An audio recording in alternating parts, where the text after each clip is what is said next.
It's Divas That Care Radio. Stories, strategies, and ideas to inspire positive change. Welcome to Divas That Care, a network of women committed to making our world a better place for everyone. This is a global movement for women, by women, engaged in a collaborative effort to create a better world for future generations. To find out more about the movement, visit divasthatcare.com after the show. Right now, though, stay tuned for another jolt of inspiration. Namaste and welcome to the Divas That Care Network. I'm your host, Gia-Raquel Rose, owner of Airs Above Yoga, and you're listening to Above the Ground podcast. If this is your first time tuning in, our network is going into its 15th year and is listened to in over 30 countries. I would like to personally thank you for giving me the gift of your time. As always, it is my honor to hold space with you. And as we move into a new sequence, we are going to be talking about ways to empower yourself, really kind of diving deep into the feminine energy and specifically that empowering energy, right? Getting fired up. It's summer, at least where I am right now, it's hot, right? And we are going to dive into, I can't call it my favorite because I say everything is my favorite. We're going to dive into Manipura, the solar plexus chakra, for this sequence. And the reason that we're doing that is a fewfold. The first of which is, if you didn't know this, because I don't know if I've actually delved into it, but it's kind of fun. If you were ever into, quizzes in magazines back in the day when magazines were a thing, tangible ones, like when I was growing up, there was always like Cosmo quizzes and, just super fun ways to spend time, on the beach, on vacation, wherever you might find time for yourself with a group of girlfriends. Taking quizzes was always part of my socialization growing up. Now that I am a little bit older, I am getting into the spiritual side of them. And as I talk about the chakras all the time and the chakra system and how they come into play for just different aspects of your life, your purpose, your well-being, little known fact that you actually have a primary chakra and even a secondary chakra to your personality, to your blueprint, your soul print, if you will, when you enter into this incarnation. And so there are different ways. There are tons of, like I said, quizzes online for you to kind of figure that out for yourself. And I encourage you to do so, right? Like with your girlfriends or just on your own or your guy friends, right? No gender, no judgment, whomever, everyone has it. It's not for women specifically. But I am going to talk about a little bit of the more female empowerment vibe for myself, who does identify as such. And also because I happen to be a primary solar plexus, third chakra type. So those are typically, that is your power center. So those are the kind of goal-oriented type A achievers, if you will. So definitely someone who's always striving, kind of always pushing, always for the next thing, which can tend to lead to burnout, or for me, definitely, I am guilty of overcommitment. For sure. I am a yes, I can make that happen. Yes, I can get that done kind of person. And I will put the blame for that right directly on my solar plexus chakra. But basically, we're going to talk about asanas to fuel your inner fire, to get that flame stoked, and to, kind of empower yourselves and do that from the literal center of your core. That is where the chakra is placed. So when we talk about, again, I will go over this, I've gone over it before, but I think every time we talk about our different chakras, it's always good to do a quick overview so that people that may not have listened to previous episodes still have some sort of realm of what we're speaking about. So chakra system, traditionally, I'm going to say traditionally, there are 7 going from the root of your spine up through the crown of your head. They are essentially the colors of the rainbow, and they begin with the root chakra, which is basically at the base of the spine, the base of the pelvic bowl, and it is the color red. Up from there is your sacral chakra, and that is the color orange, and that sits just below the belly button at the, for women, it sits right at the seat of creation, right? And for men to a certain extent as well, but it sits, at that sacral area, just above the root chakra. Above that, case in point, is our solar plexus chakra, and that is the color yellow. So red, orange, then yellow. Moving up from there, we have our heart chakra, as I like to call the bridge between the lower embodiment chakras that really truly sit in the body. And then as we move up, as I talked about last time, we start to work into the upper chakra systems, which are the throat, which is like a blue color, but we start to move up through the different shades, right? So it's a little bit more of a some would say turquoise, but a lighter blue is generally associated with it, because above that is the sixth chakra, that is your third eye chakra, and that is more of an indigo. It's a darker blue, it's a deeper, richer blue. And above that, obviously, is your crown chakra. It's above the head. It is what I would call, and as I did last sequence, I called it our above chakra, where it doesn't necessarily have an exact physical point, and that is our connection with source, divine, however you'd like to phrase it. That particular chakra is usually associated with a violet, sometimes a white, even sometimes gold. But that's the general theme, so that you have an idea, and I will dive into them individually or put them together as we move through our different sequences. But for at least now, you have some sort of thesis of relation for why we're talking about the solar plexus chakra. And each chakra, as mentioned, is responsible for a certain aspect, right? The divine, intuition, your speech, your communication, your sometimes you can even say, your defense of yourself comes from the throat chakra. Hopefully we don't need to defend, but there are the throat chakra turns out to be a rather important one. I'm going to save that for another time, but it is a very important one overall for your communication and for, your sense of self. The heart chakra, obviously, I feel like it doesn't really need too much diving in, because we all know the heart is our seat where we love from, where we receive love from. Our solar plexus chakra, again, is that power center. So that's where we're going to fire ourselves up. And if it's weakened, that's where our literal sense of self can feel out of balance. We may not feel as strong. We may not feel as powerful. We may feel subdued. We may feel contained, an unbalanced or out of alignment. Solar plexus chakra can really have some, I'm going to use the word ego, but not in a negative way, some effects on the ego, on the id, if you will. And then below that, we have our sacral. That's our seat of creativity. And again, our root, which is our seat of safety. The I am, right? The I am is at the root chakra. I belong. I am safe. Those are some things that go in alignment with that. But again, now that we have some kind of area from which to derive information, and we have some relational idea, we're going to delve into the solar plexus chakra. So it is the color yellow. So as I've said in the past, there are ways to support our chakras, whether it be through food, whether it be through crystal use, whether it be through Bach floral essences, tons of different ways. It can be through scents. It can be through aromatherapies. So there's so many different ways to support your chakras. You can deep dive into any of them. And again, like I said, taking a chakra quiz, I will share with you how I was able to define my chakra. You can create you can create kind of a chakra wheel, if you will, and allow a pendulum and your own energy, if it's cleansed and purified, can show you. That's one lovely way to kind of have fun with your friends and try that out.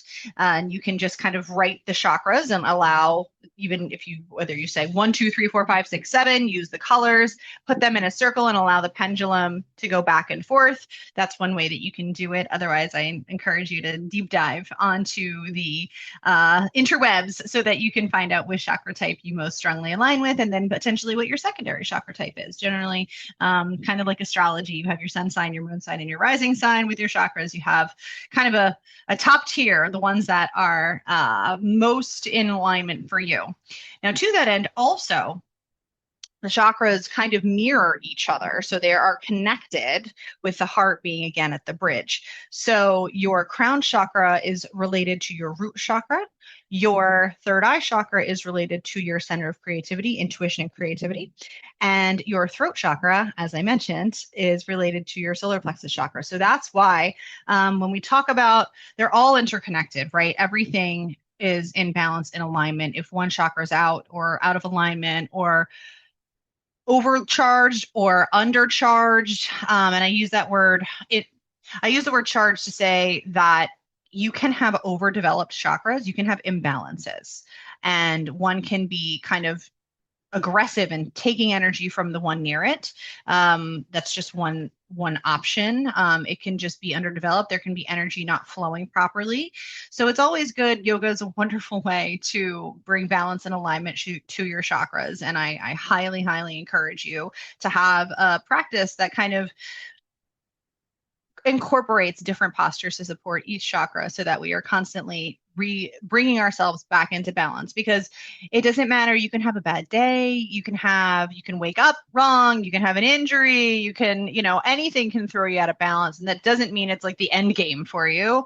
It's just something to be mindful of and something to be aware of. And a physical manifestation of that in the lower chakras, even in the upper as well, like headaches are, fairly case in point, can be directly related to the upper chakras, right? If there are physical symptoms they're coming up in your body, it can be a direct relation to a chakra imbalance, or even the inverse is true, where the potential chakra imbalance or the potential injury can affect the chakra. The chakra can kind of contribute to the body screaming for help.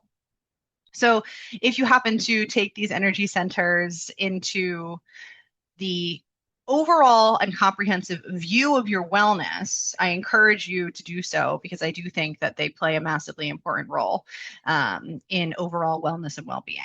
And so when we're talking about the relation between the solar plexus chakra and the throat chakra, again, think of your truest sense of self. They are the centers. They are above and below the bridge of your heart. They are your solar plexus kind of is that seat of fire, but the throat is the seat of expression of it, right? So when we're talking about empowerment, we're talking about feeling strong and not coming from a space of control, not coming from a space of influence, but coming from a space of certainty, coming from a space of self-awareness, coming from a space of the ability to feel strong, safe, good, and big, but in a good way. Make yourself bigger. Take up space, right? That's what we're always saying to our females, to our girls. I remember I'm going to share a brief little anecdote. I was at a grocery store and the girl behind the checkout counter had dragonfly earrings, and I've always said, and I always will say, the dragonflies are my tiny little spirit guides. And when I see them out and about in the world, I believe that I am on the right path. And that's just me sharing a little tidbit about me. But when I saw her behind the counter, I think she was scanning. She kept apologizing. And I just looked at her and I said, "You don't need to apologize to me. Please don't apologize to me. Stop apologizing." I said, "You didn't do anything wrong. You did nothing to apologize for." I was like, just take up the space. Take up the space. You're all right. It's okay. It's okay. And she looked at me and she kind of half smiled, and there was a woman behind her and she looked at me and she smiled. And I said, just stop apologizing. Stop it. And I said that to another friend of mine, and it's inherent. I think a lot, and I'm going to say for women and as women, that we feel the need to excuse our existence, like we're in the way, or that we are somehow having needs, having requirements, having boundaries, having a sense of self, which, let's face it, is coming from that solar plexus chakra, is like an affront that we should, almost like children, be seen and not heard, fit into some sort of box. No, that is not a thing. Okay. I think we have passed that point in our existence. And I am here to share the fact that I will take up that space. And I encourage you to do the same safely, right? I mean, this is not trying to, flex for no good reason, or, there's an element of the feminine receptive quality to taking up space. Right. It doesn't mean that it's not force. It's not masculine. And we're talking about the traditional principles of masculine and feminine. We're not talking about gender or identity and nothing like that. In yoga, traditionally speaking, There is the masculine and feminine aspects, the duality of the left and right hemispheres of the body. This comes into Ayurveda, this comes into yoga. So please don't take any offense by this. This is just the traditional way that it's been taught, right? So when we're talking about our power center, we're talking about being strong as in our receptive energy as women, or being strong as men. And I will touch on the yoga asana for that as well. You can be soft and strong. You can take up space and still not impose. You can be a vessel of receptivity, and you can still hold space, take space, and be strong and be true to yourself, and and let that be okay, and not apologize for it. And that's, one of the main things that I think we tend to do is we don't even do anything wrong. We wind up saying, "Oh, I'm sorry." No, no. You apologize if you do something terrible, or you do something unintentional, unconscious, right? But we need to break the habit of apologizing, because unless you really need to, unless you really, really messed up, or you did something, pardon me is fine if you're walking past someone. You don't need to apologize for being there. Stop apologizing for being you. And I'm going to step off my soapbox and now dive into the asana. So when we're talking about, again, what I love about the chakra system is it can be rather literal. So it's a little point and shoot. And what I mean by that is, I will get into this on the nutrition, but we can align the color of the chakra with the foods that support that chakra. Solar plexus, think yellow peppers, think banana. That is all I'm going to say about that right now. When it comes to the physicality and the yoga asana aspects of it, think core strength, think core building, think empowering, think building that fire, think building heat in the body. So what I will say, as I was just talking about the receptive and cooling feminine aspect, is we are, with our core, with our solar plexus chakra, going to tend to fall towards a little bit more of the masculine aspect of the stoking of that inner flame of that fire, right? And the reason for that is because generating heat and building up the core is one of the things that, frankly, as women, we need to do very, very. It's imperative for us as women to have a strong core. And remember, the core is your back too. Everyone always kind of thinks of the core, and they like visualize six-pack abs in their mind. Our core, and I've said this for many, many years, honestly, it kind of begins at our inner thighs and it goes all the way up to essentially just below our armpits, right? Like just at the solar plexus. That's our core. And it includes your back muscles, especially for women. The back muscles are huge for everyone, but for women, again, I've said it before, I'll say it again. We have extra weight on our front. It is life-giving, supportive weight on our front, but it drags us down, right? So we need to strengthen even more so than men who don't have that added weight. And we're talking about our core strength. We have a lot of internal organs.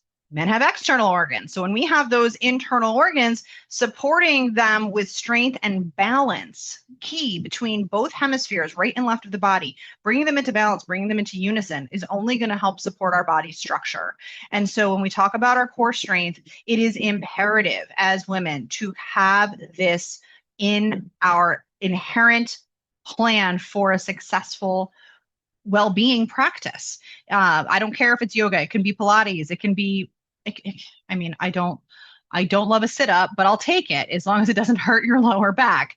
It's whatever works for you. Zumba is fine, but I'm going to talk about yoga because it is what I love and how I practice self-healing and overall wellness. But I anything that resonates with you, the bottom line is, as females, our bodies need extra support physically because we tend to be a little bit more receptive and we don't have necessarily the same body chemistry as male counterparts.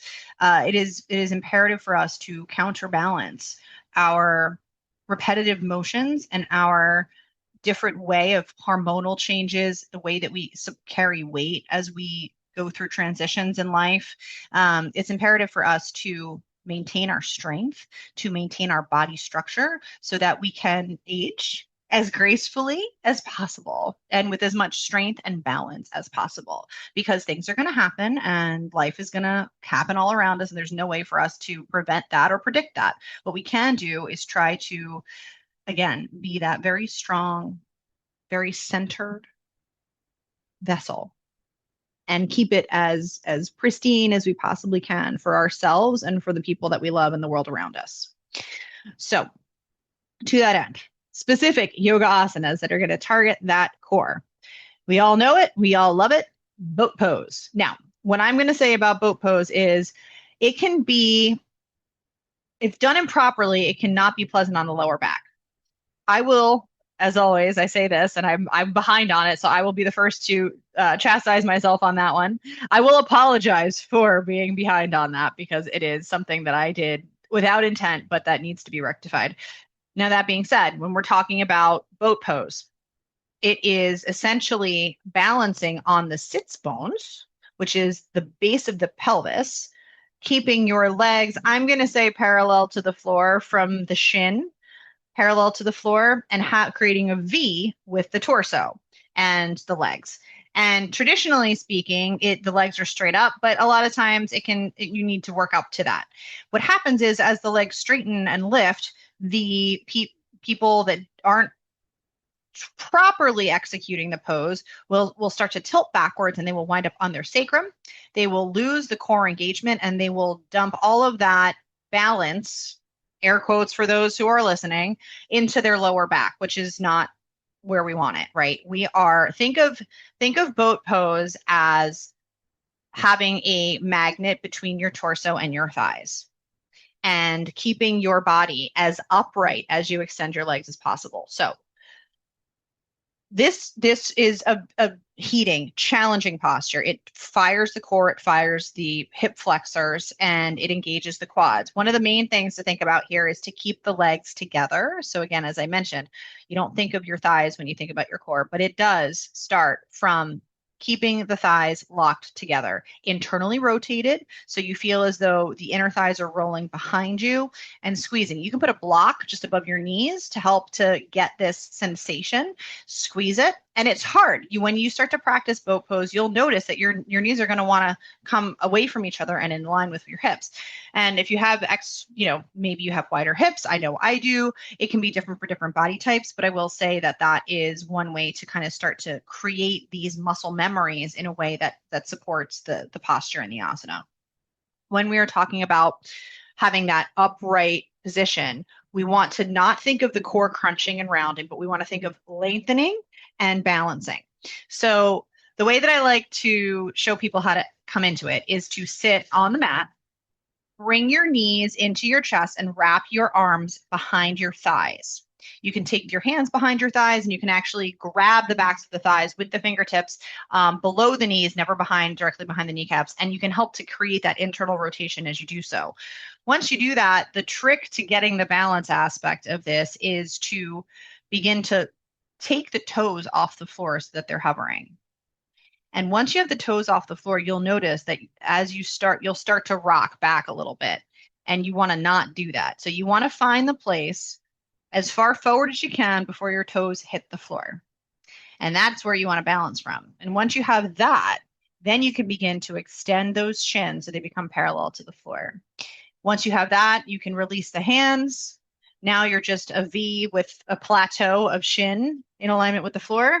And once you're comfortable there, then you can begin to extend one leg at a time and eventually get to both. So Navasana boat pose is one of it's a challenging one. I'm not going to lie. It's not an easy one. If you have lower back issues and you're working on your own, potentially without a yoga instructor, then I encourage you to do some research and be very, very mindful of your lower back. Another variation for this to help you lift up out of that lower back is instead of taking the arms traditionally straight out in alignment with the legs, parallel with the shoulders and the floor, you can lift the arms up overhead.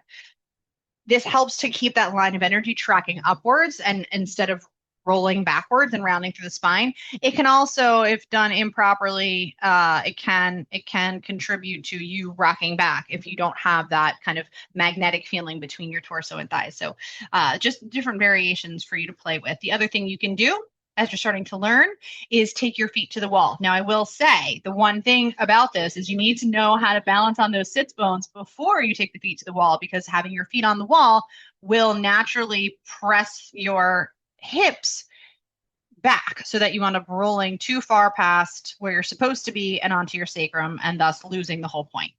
So it's a very nuanced posture, which is why I promise that I will get a video out there so that you guys can see it. In addition to that, when we think about our core, we're coming from that fiery aspect, right? So we're talking about that sun salutation, right? We're talking about that masculine energy, that right side of the hemisphere creating heat. And sun salutations are a traditional, wonderful way to not only build that heat, but to strengthen your core. And one of the reasons why is because two of the postures involved in a sun salute, whether traditional A or traditional B, are going to incorporate your plank, any plank, up plank, which is not traditionally part of your Surya Namaskar, but up plank, or regular plank, forward plank, which is going to come into that vinyasa flow very regularly. I'm sure we're all familiar. It's also what I love about plank, a traditional plank, not an upward plank, but a traditional plank is save your wrists and shoulders. But traditionally, it's very, very safe for the lower back if you've done properly. And you really have to, again, squeeze your inner thighs together, engage the lower abdominals, draw the lower abdominals in. You can almost in a plank, if you have any lower back issues and you're worrying that you're hollowing the lower back and letting that belly sag towards the floor, you can kind of almost round and actually press the floor away and let your shoulders round a little bit. Now, that's for a plank pose traditionally, not necessarily when we're talking about the flow of a sun salute. So, but there are different ways to do it. What I like about it is that for core exercises, it's generally quite safe for the lower back. It's also very easy to build upon. You can start with doing a plank on your knees. This is another way to build chaturanga, but we will save into that because that's getting a little bit advanced. But it's a great way to begin to build up core strength safely for your lower back. And they are very much intertwined. If you have a lower back, lumbar spine, herniated, bulging, anything like that, you need to be very, very careful with your core work, which is why I prefaced at the beginning when I was talking about this and said, I don't love sit-ups. Crunches are okay. I don't love sit-ups. Crunches don't necessarily take into account a lot of the lower abdominals. So, they're all right. And every exercise has its place, and any exercise is better than no exercise.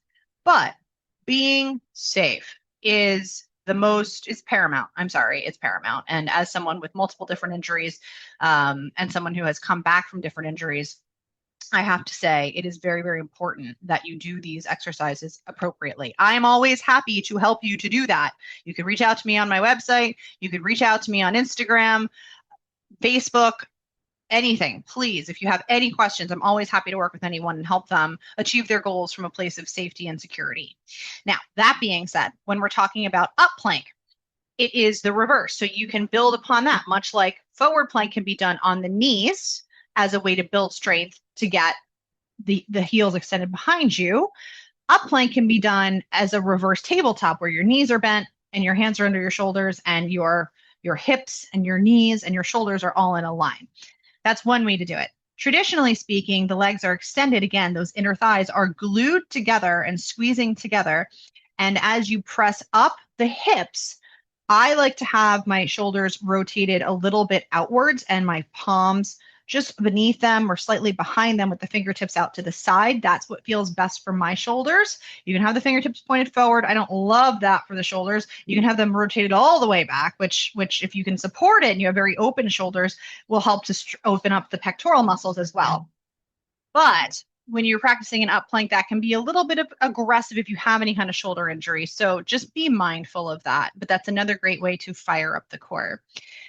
As we talk about stoking this inner fire, other postures, when we think about our solar plexus chakra, again, I love that the chakra system can be very literal. So think about postures that directly correlate to that body part. Well, if it's sitting just above the belly button, and let's say we want to come from a little bit more of a heating place, right? We talked about our sun salutes, we've talked about our planks, we talked about our boat pose. Now we're going to talk about our the same pose in a couple different ways. And why is that? We're going to talk about camel, we're going to talk about bow. Essentially, camel and bow, your body is in the same position, right? You are either on your knees in camel pose with your heart center lifting up, and it's also, spoiler alert, a heart chakra pose. Now, why is that? Because it's opening the heart. It's a heart opener. It's a chest opener. But it's also beginning to lengthen through the core as well. So you can call camel and you can call bow both solar plexus chakras as well, because they are in bow pose, you're literally resting. Your body is grounding your solar plexus chakra into the earth as you lift from your chest and your legs behind you. In theory, your pelvis may or may not start to come off the ground, but in an effort to protect that lumbar spine, I am always of the mindset that the pelvis stays glued to the ground. And so you're beginning to, again, fire up and lengthen. So when we talk about any area of the body, remember two things. The first of which is in yoga, a little known secret is that any aspect of the body, any muscle group you are trying to lengthen, the opposing muscle group needs to strengthen. And the reason for that is because it is going to support the motion and allow the body to be receptive and safe enough to release. If it is not, that's where injury occurs. So as a basic example, we're going to use bow pose, right? We talked about our core reflecting our back as well. It's not just the front, it's not just the belly button, and it's not just your six-pack abs. When we're talking about our core in an exercise such as bow or camel, essentially the same posture, you are opening and lengthening. So in boat pose, you're contracting. In planks, you're contracting, you're engaging your core. Plank, I will say you're also engaging the back at the same time, which is one of those reasons why I love plank so much, because it's a super strength building asana. When we're talking about camel or bow, we are now talking about the solar plexus now is the receptive. Now we are doing the opposite. We are no longer contracting it. Now we are expanding it. We are lengthening it. What has to happen for that to be safe to occur? Your back has to engage. The opposing muscle group for your core is essentially, I mean, mainly it's your lats. It can go down to your quadratus lumborum, but essentially it is the middle of the back. So it is so important, again, for us women, for our posture, for our strength, to be able to open the heart center, open through the upper abdominals, and engage our shoulder blades down our back, create that strength through the lats, even down through all of the muscles that support the spine. Those are engaged, they are drawing in. I always cue my clients with, think the bottoms of your shoulder blades reaching to your hips. You are engaging down. You're so creating the support for those abdominal muscles to open. A tight muscle is a weak muscle. So we want to create suppleness. We want to have the same amount of give and take in each muscle group for it to truly be in balance, again, which is kind of what yoga is all about. So we've talked a little bit about the contraction. We've talked a little bit about the extension, the opening of this muscle group and this chakra center, our solar plexus. What I'd like to leave you with is essentially the postures that are going to kind of be the receptive, feminine, cooling aspect of it, right? Because we've talked all about fire, all about heat, all about engagement, all about strength. How do we release, stimulate, and receive in this area of our body to create balance? We twist. Solar plexus chakra, again, similarly to the heart, is going to benefit wildly from twists. The reason for that is a fewfold. Again, so think about when you twist, and I've said this before, I'll say it again, you're rigging out your body, right?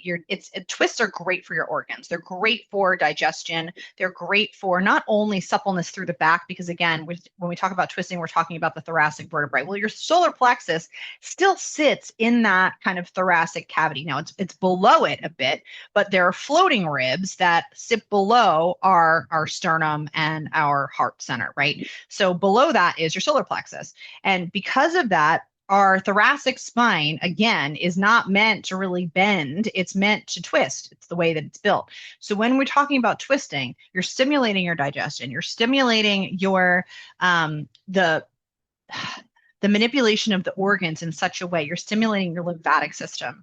Twists are just, honestly, they're wonderful for your body, 100% wonderful for your body.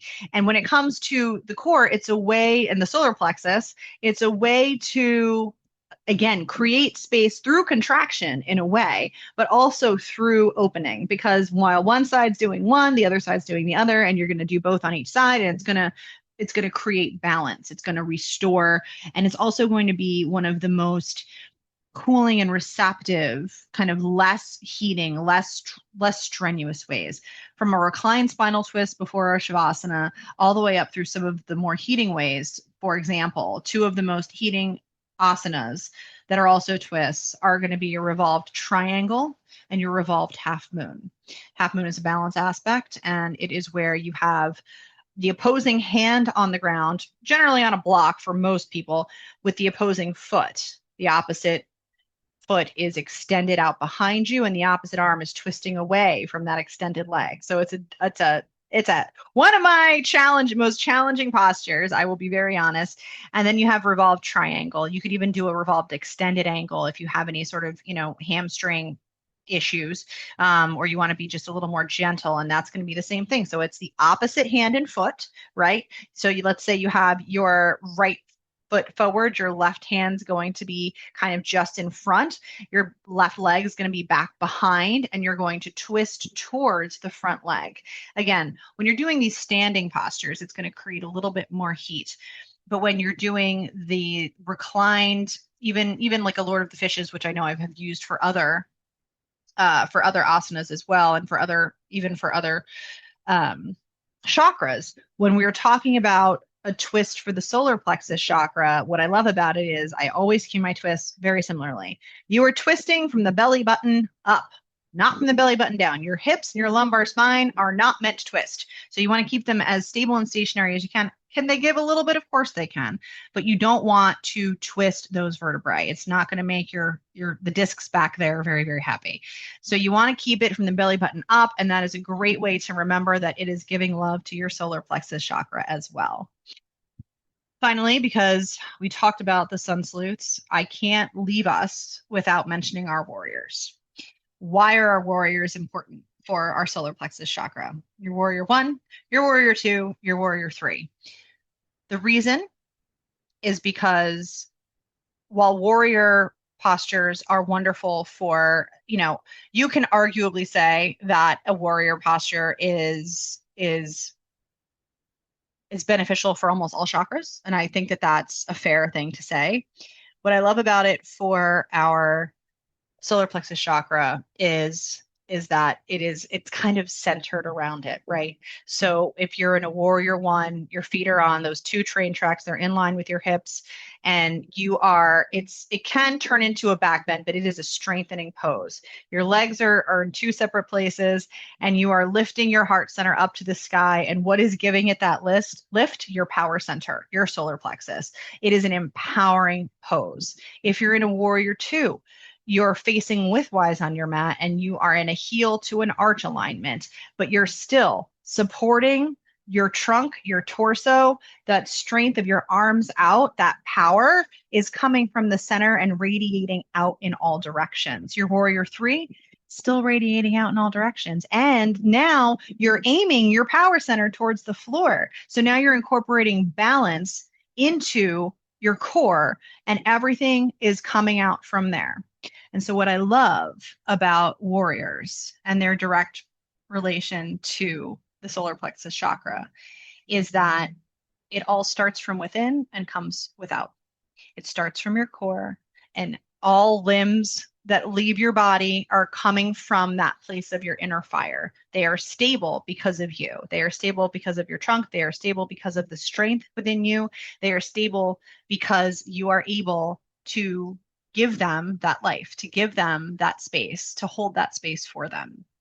So I have to just show some love to the solar plexus chakra and say that anytime you are passionate about something, that's your solar plexus chakra speaking to you. Anytime you feel drive, focus, anytime you set your mind to something and you follow through with it, it is thanks to your solar plexus chakra, to your own internal fire, to your own drive, to your own energy center.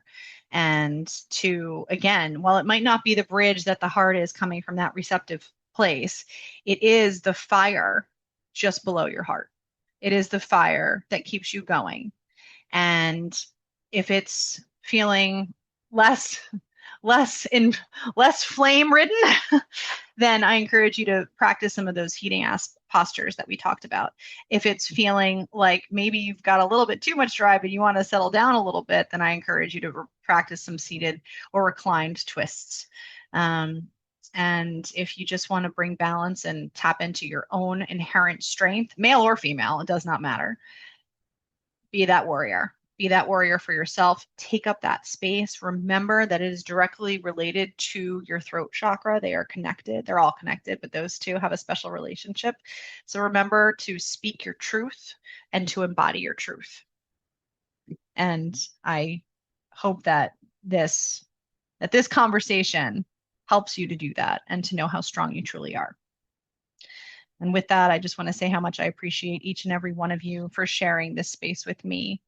And I ask that you please feel free to share the same with your loved ones.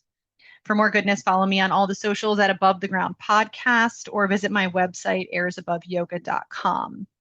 As always, please don't forget to check out my other episodes and my amazing sisters on the Divas That Care network. You can find us on Spotify, Odyssey, Apple, Amazon, iHeartRadio, or anywhere else you may feel guided. Again, my name is Gia-Raquel Rose, owner of Airs Above Yoga, and you are listening to Above the Ground Podcast, where every day is a good one. Thanks for listening. This show was brought to you by Divas That Care. Connect with us on Facebook, on Instagram, and of course on divasthatcare.com, where you can subscribe to our newsletter so you don't miss a thing.